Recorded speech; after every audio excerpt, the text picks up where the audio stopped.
Good day, authors. Let's kind of recap what we've been doing.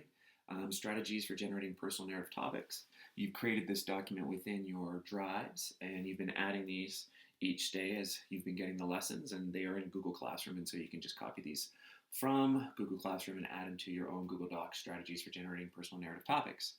So earlier this week, I think it was on Tuesday, we talked about a person who matters to you. We list those small moments, we choose one, and then we write a whole story. Again, we're thinking about all those key things that we need to include in the story. Start with your lead, having dialogue, action, or description of the setting, and you can have a combination of all three of them, two of them, and then write long and hard about it.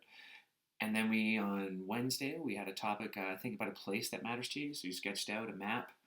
You put little stars on there where things happen, and then you chose one of those, and then you elaborated fully by writing a full story. And then the next day, we talked about first and last times.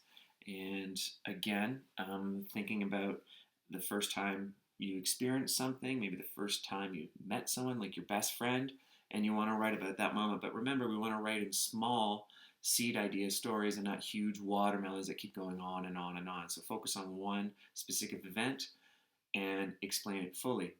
Today, what we're going to be doing is we're going to be looking at the last one here, which is think of moments that really mattered because you realized something or you learned something. And then you're going to list those, and then you're going to choose one.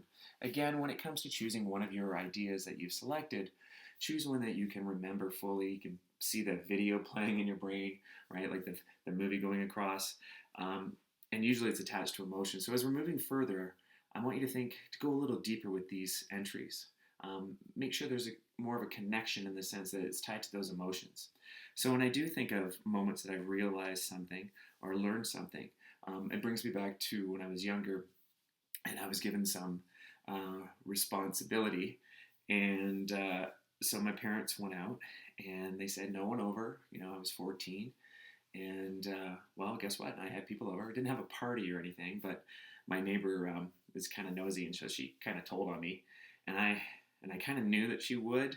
So I was expecting my parents to lose it, and I get really upset. But actually, they surprised me because when they came home, they're like, "Oh, the house is very clean. Everything's tidy. Da da da da." And then we realized that you did have people over because the neighbor Eleanor called us and told us.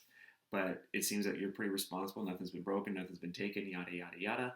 So I realized at that moment that sometimes people surprise you, especially when they're used to acting a particular way, and then all of a sudden they do something kind of different. Because my dad would usually blow up, but he didn't this time, and he talked to me as if I was an adult, and he just said, next time just ask us, and maybe we'll think it over and give you the yes sort of thing. So it worked out okay for me. So today, try and find something where you realize something or where you learn something new, and try to stay away from learning something new as in I learned karate, right?